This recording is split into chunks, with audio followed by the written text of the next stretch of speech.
យកជី2ខែមុនចាំបងលុយថែមលុយ200ដុល្លារត្រឡប់ទៅផ្ទះវិញយកគ្រឿងណាក៏ដោយបញ្ចុះតម្លៃមកគ្រឿង1000មកគ្រឿង1000មកគ្រឿង1000 5ពណ៌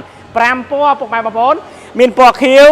ពណ៌ក្រហមពណ៌ខ្មៅពណ៌សពណ៌ប្រាក់បងប្អូនអាចស្នើមលុះសុទ្ធ 100% បានទូទាំង25រាជធានីខេត្តមាន 10000 ស្ដើងមាន 10000 ក្រាស់បងប្អូនអាចអត់លុយសោះក៏អាចស្នើមលុះបានទូទាំង25រាជធានីខេត្តអើយយសម្រោះនិយាយថាមិនធម្មតាពុកម៉ែបងប្អូនអញ្ចឹងបងប្អូនឯគាត់តម្រូវការ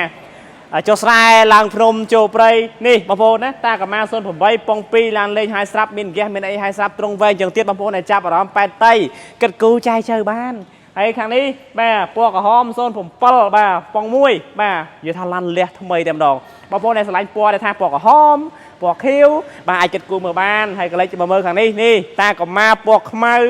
តាកាម៉ាពណ៌សតាកាម៉ាពណ៌ទឹកប្រាក់យើងមានមកបាំងកន្លះមាន2បាំងអញ្ចឹងបងប្អូនដែលចាប់អារម្មណ៍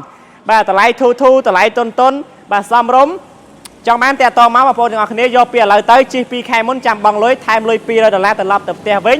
ស្រោតវឺតរស់ឲ្យតាន់ប្រម៉ូសិន